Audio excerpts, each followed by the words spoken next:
Good evening and happy Monday. Welcome back to another episode of the RAD Podcast.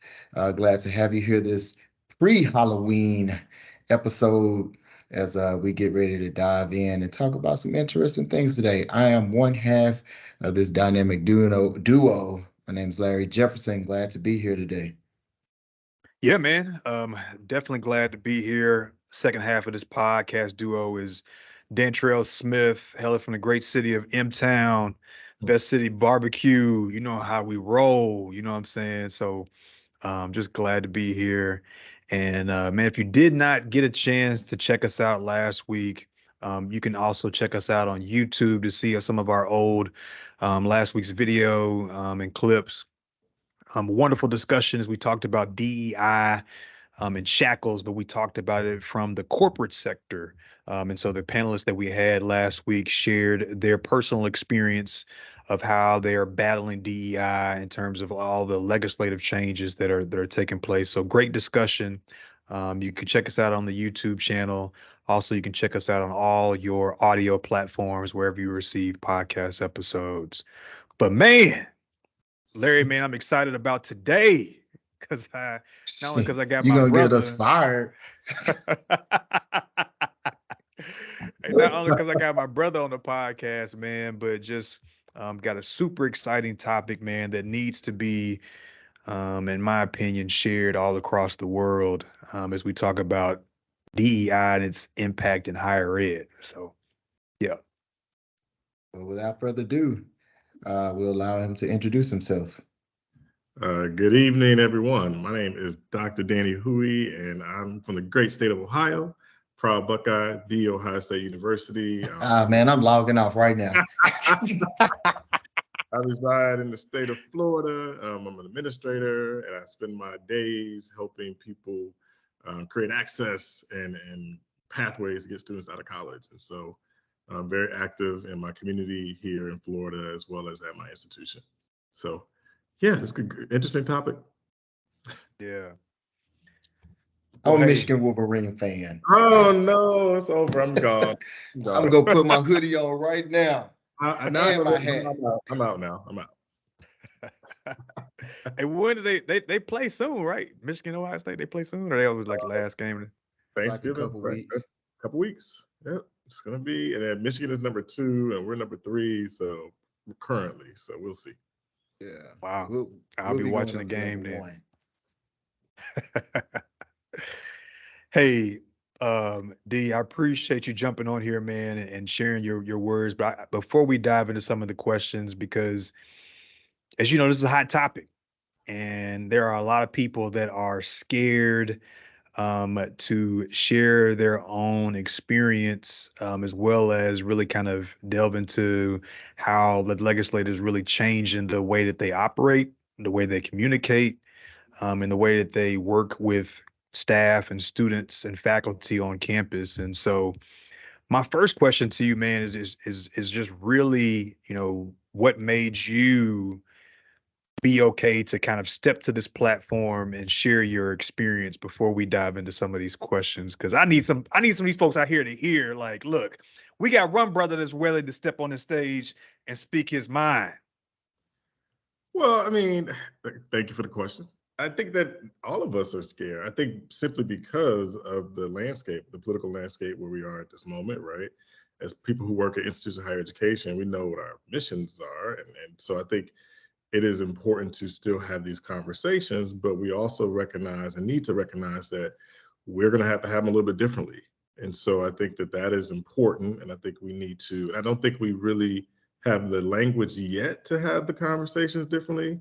I think, when I first got into this work, I was doing cultural competency, and that was back in the early 2000s. And then things start to change and language start to shift.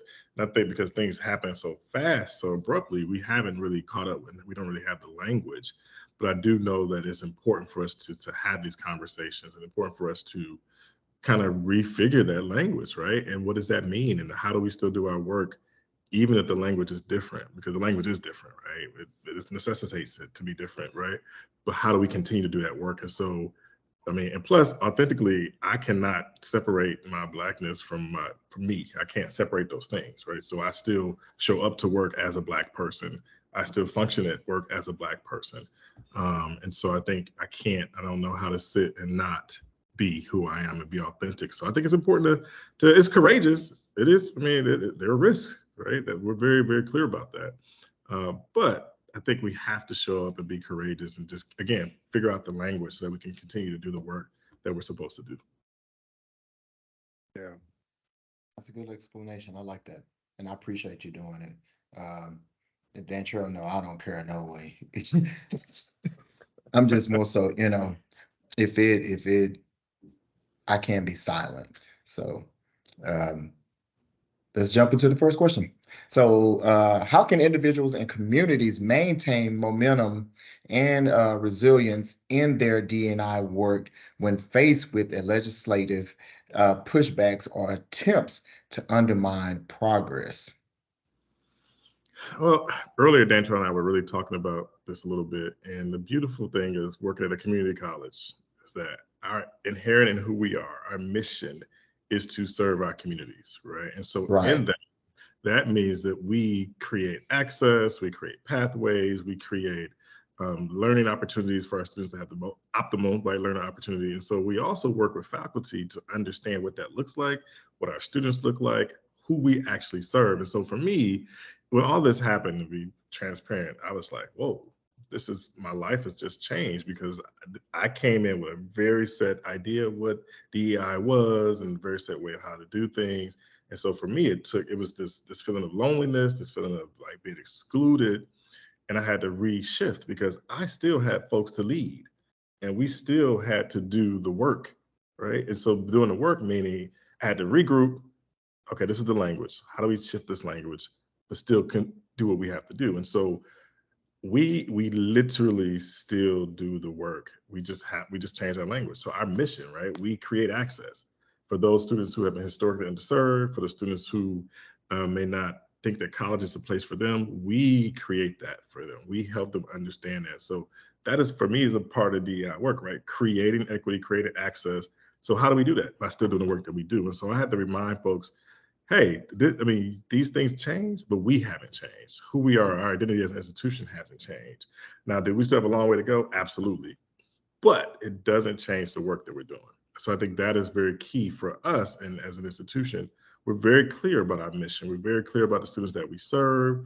And so we don't stop that, right? We just have to, as I said earlier, we shift some of the language, but our goals are still the same: to improve and help create economic mobility for the students that we serve in our communities. And that's either through a certificate or through an associate degree to transfer. So we're very clear about who we are. And so our identity. And so that has not shifted. So Go follow-up ahead. question. Yes. When you say your language has changed, does that include like programming, how you market it to students, or does that include that as well? Yes, we had to, right? The one thing about we follow the law, right? We follow the law. We had to follow the law, right? That is who we are. But we also are also very creative in terms of doing the work, right? So I think um, the way that the law is in Florida, right? Our students still have their groups, right? They still have student groups. We still celebrate our different ethnic holidays. So that stuff hasn't changed, right? So I just Right. think we have to, navigate that. Okay. So let me ask you this then. This is really just open conversation, right? But I think like as a leader within that space, I think kind of struggling to keep individuals motivated to continue to fight the good fight, right? Because I think they look at this as like, oh my gosh, there's another thing that we have to overcome. And so because of that, I'm out, right? And it's like, how do we as experts and leaders in this space continue to keep them motivated, right? Because I mean, yeah, I agree with what's being said. Like we do a great job of continuously showing up, right? Mhm. But it seems as if, and maybe I'm wrong, but it seems as if even though I'm showing up in this space, the crew that was behind me has gotten lesser and lesser because of more laws being placed and this fear of, if I say something, then I'm going to have these consequences happen, right? Right. Well, that's very real, right? So being transparent. But I think as leaders, we have to kind of step back ourselves and figure out what it means for us, right? Because if, again, like I said, I was really devastated and I had to Right. step back and say, how do I keep doing this work? How do I, and so if I didn't get it together with myself, right? Now there's still some things I'm not having reconciled, right? But I also recognize that I can't do the work if I'm not in the space. And my mentor in California, he's like, well, if you're not in the room, you can't do the work. Right. Right. So how do I stay in the room, right? While still, again, doing the work that I'm supposed to do, but then how do I get other people to be motivated? And that's because, I'm authentic. I tell people this is what I am feeling as a Right. person of color, but I also recognize that it's not about me, right? Mm. I think I'm very student centric, right? So I recognize that our students in our communities, we're not there to save them, right? We're there to teach them and to help them and not to save them. So I'm always reminding folks that's not our job. Our job is not to save people, it's to teach them, give them the tools so that they can be successful. So I'm always constantly reminding people about who our students are, right? And every meeting we talk about data, and we talk about data, we disaggregate data, right? And I remind people these are our students, this is our community, these are the communities that we serve. How do we serve them so we can handle our mission, right? So first, as leaders, we have to kind of figure it out ourselves. And it's tough, right? It's tough to lead, and people are passionate and on both sides, right? You have to give space and room for people to, and so we spend time having conversations about it. I spent a lot of time letting people talk and listening. And so then that helped me to kind of figure out how to help them move through this, right? Because at the end of the day, we still got to move through it. And it's been hard. I mean, I'm very clear about that. Even in meetings like this is tough, but it doesn't stop us from doing what we're supposed to do. So like, I mean, before we go to the next question, man, and Larry, feel free to answer this as well, but like, how do you gain the knowledge to really step into that role or continue to be in that role to lead, right? You talked about, kind of reflecting a little bit, but like, I'm thinking about, like, for me, there was no training, right? Like, there's no training on this legislative comes down, poof, you got to pivot and you got to pivot like today, right? And so I guess, like, how did you learn, or were you all learning the language, the lingo, to be able to pivot in the proper way to continue the momentum that we have been striving, that our ancestors have, built for so many years? Study, read. Like we had to read we read the legislation. You have to read it to understand it, right? And to understand, because what happens is it's a shock, and so we automatically go to everything is bad. But if we really look at the legislation, there's some things that we still can do. I think we got to read it. We got to read it, and so what we did, we read it. We spent a lot of time having conversations around it, saying, okay, we have to follow the law, but also this is what it says. And so we have to be clear. So I think we spent a lot of time just translating and helping people understand what was happening and what is happening. But it's still raw to folks, right? It's still very raw. And so some folks they're still trying to process it. But literally reading and reading and reading. You're right. I don't have a degree in DEI, right? Right. I've worked in the field. I've worked in the communities. Like I've been doing deep work in the communities to understand the communities that we serve. And so for me, it's just really listening and doing the work and reading, and then helping people understand what it really means. So, Yeah. Another thing that I think, especially with the student population that I serve currently, and being that I'm under grants, I knew it would impact me, but would not impact me. But the great thing about it, being in this doctoral class that I just took, we had conversations about it, and just being able to brainstorm with other people that are facing similar challenges with it, and being able to like, okay, think about this, change the wording on this. How are we going to do this? How can we make it inclusive to everybody? Mhm. I think really, really kind of just said, you know what, this is not going to be as big of an issue that I thought it could be, but I'm still going to, make sure that I still stay authentic, but make Mhm. sure that I follow it and make sure I'm doing what's right by my grant. Right, because if we're not there, we can't affect change, right? Right. So I recognize that my role as an administrator, as a leader, is to be in the room to help with that change and to help with that impact. And so that requires me to be able to speak through it, speak for it, and kind of help them understand it. And also acknowledge and recognize what people feel. I think that is also very key in this. I think sometimes because if we were moving so fast, we didn't kind of stop to say, hey, what are people feeling? Because it's a very real thing. And so we had to stop as leaders and say, what are you feeling? Like I spent time on my team, we talking about it. Like, and Yeah. it was like very open, very safe space. And so they knew that I was not going to treat them differently, whatever they felt, right? And we had some very good opinions, differences of opinions, which is healthy in an institution, right? This is what institutions are about. So, I mean, that dialogue it was great. And so I think we've done a great job with that. But again, there's still us really trying to understand the language. And it's not just my institution, it's everywhere. I mean, everything I'm reading, folks are really trying to understand what it really means. Right. So I think that's something that we're all grappling with. I think One Dantrayl, of the things with that us being the institution that we work for, I think the Mhm. challenge is nobody's come forth and had those conversations with us.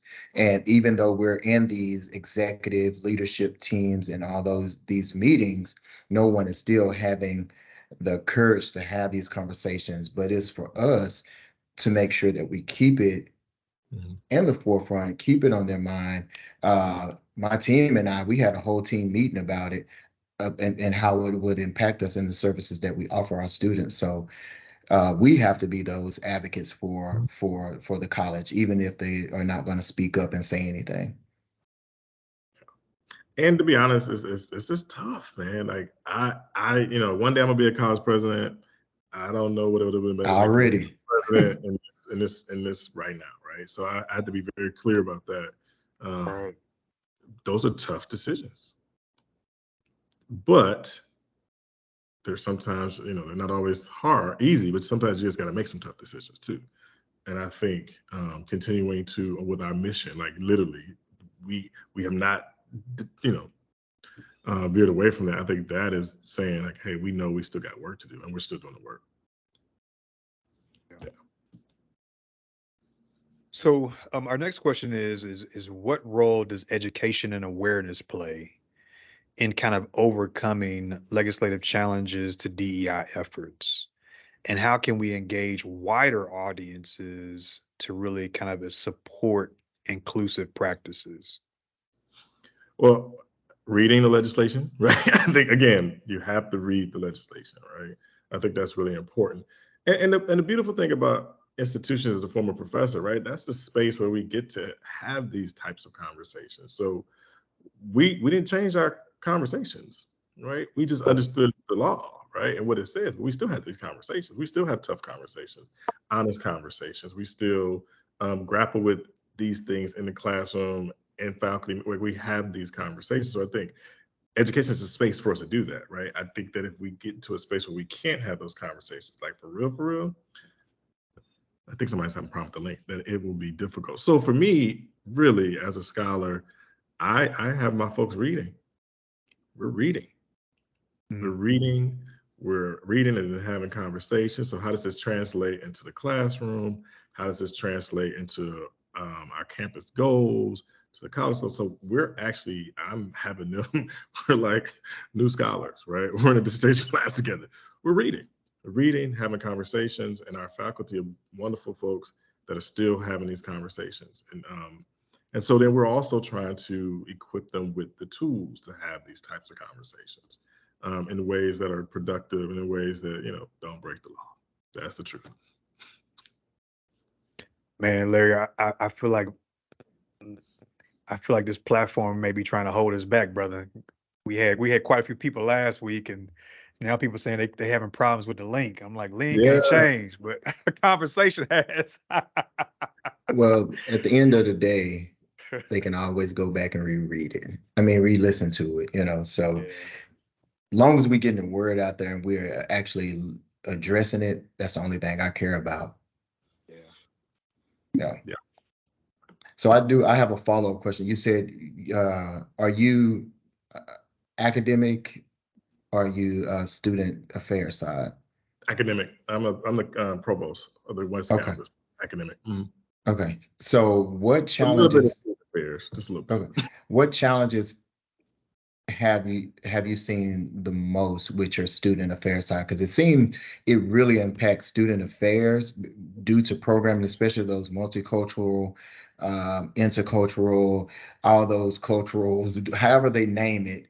Have Right. y'all had to rebrand that? Well, I mean, again, we don't have a multicultural center, Okay. so we don't have that. We have student groups, and the student groups are still doing their work, but we don't have so that's the thing that we didn't have to change because we don't have it. But we just had very specific offices that were doing some things, so we had to kind of change some of that language to be very fair. Hmm. But the work is still happening. Gotcha. Okay. So, like some of the bigger universities, that have we don't have that. So Yeah, because I noticed, Larry, that a lot Because of the institutions around the Metroplex, even just in the state of Texas in general, have kind of changed the identity of their office, right? yeah, And they're UTA spending changed so their much on. name. Yeah, UNT changed their name. So I know it's only sooner than later. Yeah, right, we'll change that name as well. But I was right. curious as to that. But one of the Uh, things that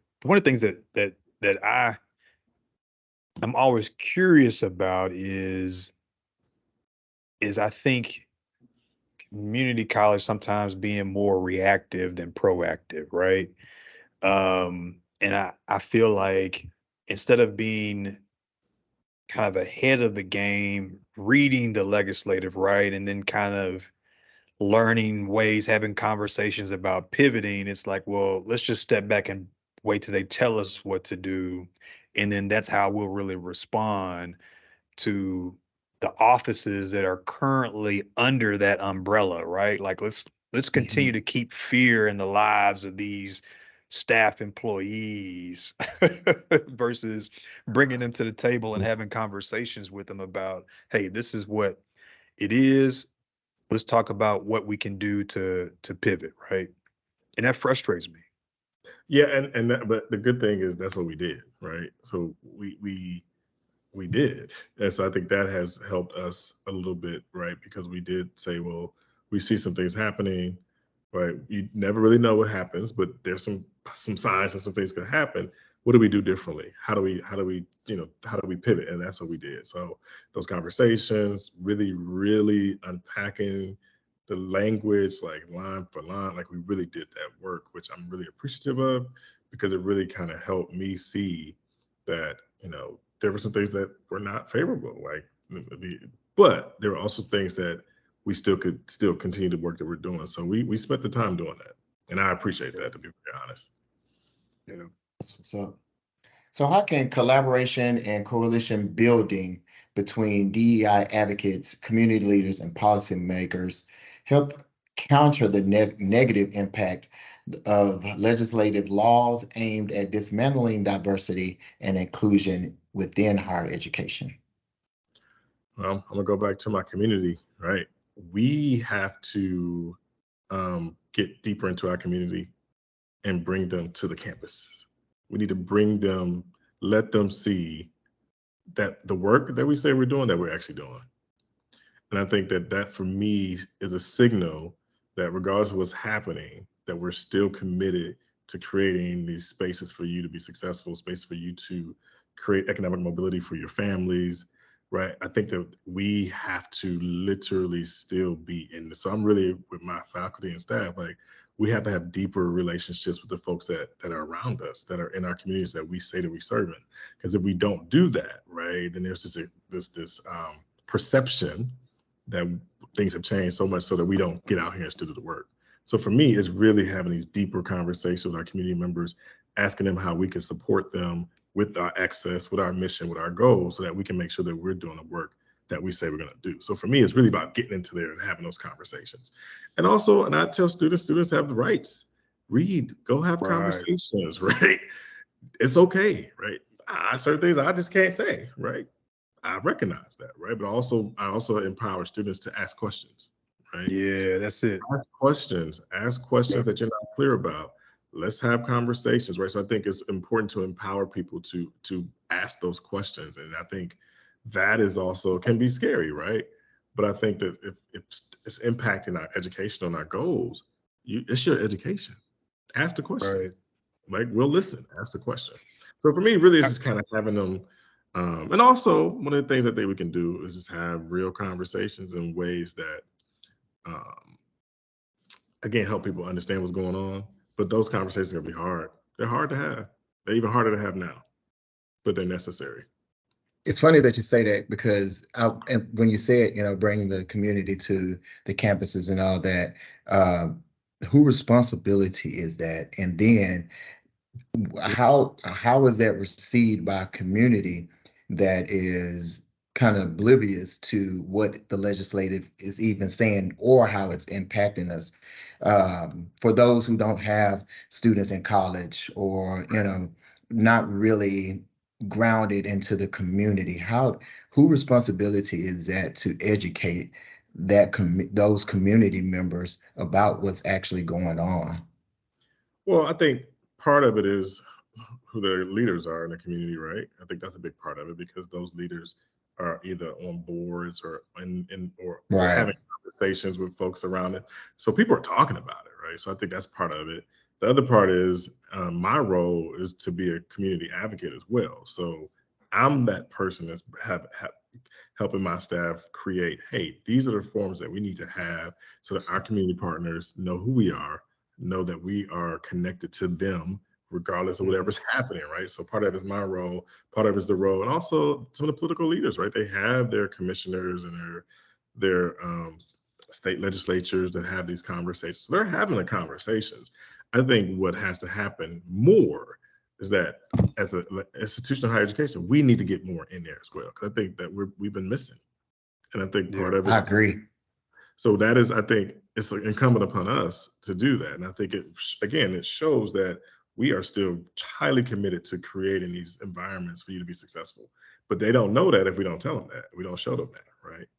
So I think, one of my goals is literally to, I mean, I go to community meetings, I'm in the community, that's our job, right? And so I also Right. tell, I'm building these coalition with my staff and faculty. So you're responsible as well. So we're all responsible for what happens at our institution. It's not just solely on me, but I'm going to be that the person who opens those doors, and then you're going to be the person to help bring the people here. Appreciate that. I love your point, man. You talked about earlier empowering the students because it takes me back to when you and I both worked together at a previous institution and how we would have these conversations on a daily basis, right? And we would Mhm. just see year after year no change being made. And so having to really kind of have the conversations and show the students, hey, this is a problem. And yes, me and Danny may not be here to see the fruition of change happening, but we're going to, you damn well better believe we're going to start and make sure that you all know needs to happen, right? Right. Um, and then we look back on it and you and I laugh and we had the conversation. We were like, oh man, like that would have been kind of cool if they had when we were there, you know what I mean? Right. But we're just glad that the change is starting to happen and people are starting to see that. And so I think that's another thing that it just kind of made me think about like is a yes. I may not see the change like my grandparents used to say, right, when they were living, is I may not see the change in my lifetime, but I'm definitely going to be a part of it, right? And Right. trying to make some stuff happen. So I appreciate you saying what you said there, brother. And that's why I do what I do, right? I recognize my gift, my calling is to be on a college campus to help students see the world differently, think critically, to help the folks that I lead do the same thing, right? And recognize that we're all responsible for helping our students get from point A to point B to point right to their graduation. And what does that look like, and how do we do that? So I think that is the beauty of my role is I get to, as a leader, that's my responsibility, right? And I have to own that, and I have to, and that's why I say you have to be courageous. You have to. There's still fear, but you still have to move, right? So as a leader, you have to recognize that it's not all easy. It's tough, but we still have a responsibility. And so I'm very clear about my responsibility. I'm very clear about how I see the world and how I know that if we are able to close those gaps, have these types of programs, we can apply that to all of our students, right? We can create these little niches that help them be successful. So we have a pathway, a program, we can tailor it to other student demographics. So I think it is important for us to keep doing this work. Right. Yep. My last question is this: as a provost, as a big time leader in the high chairs up there, what do you say? What do you say to your staff that want to speak up, but afraid of the backlash that will follow? Good question.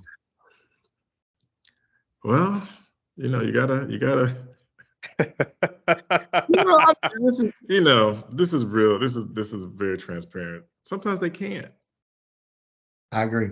Recognize that, and so then I have to be the person, but also recognize there's some moments where I can't, or I have to say it in a way that's very different. So I give people grace in that, because sometimes, like, especially if you're like not even tenured, right, or you're in a position where it's easily, you have to take care of yourself, right? And so there are moments where people just can't, and I'm not mad at people about that, right? Because I recognize that it takes a lot, right? And so there are folks who don't necessarily have to be in the forefront, but they don't work in the back, or they're in those communities doing those things, right? That's the nature of it. So everybody is not going to be the spokesperson. Everybody's not going to be in those rooms saying things, right? And sometimes, again, that's the burden of leadership. I believe, like, some of that burden is on me and the other leaders, right? But we also have to be very mindful that if you're not in the room, you can't carry that burden anymore, right? So you have to navigate it. And is it easy? No, but I think that as people of color, we've been doing this for a very long time. Long. Yeah. Appreciate that. Dantrayl, you got anything else?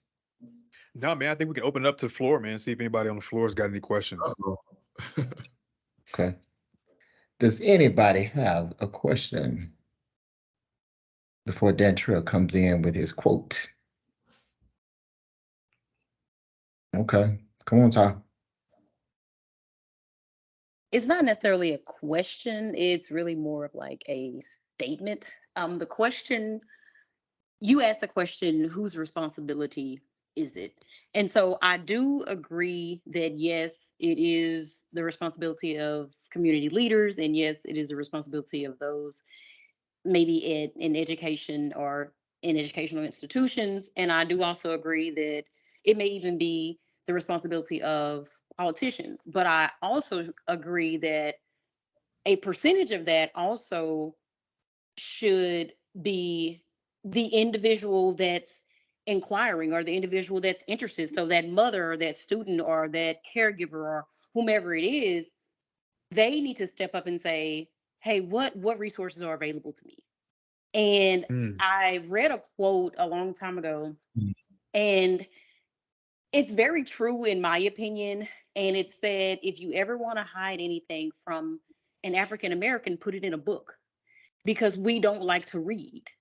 Right. And it's very unfortunate. So I think, as a person like growing up in like a predominantly African American community, like you have to want to educate yourself, because sometimes it's not just given to you. Like the answer is not always given to you. So you have to go out and you have to search and find like what resources are available to you.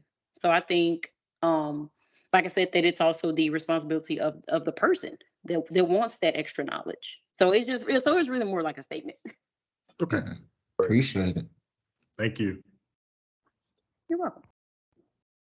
Anybody else? I also think with that, man, is like we have to be educators on the process, right? And so, like, how do we educate the masses on those pathways to allow their voice to be heard, right?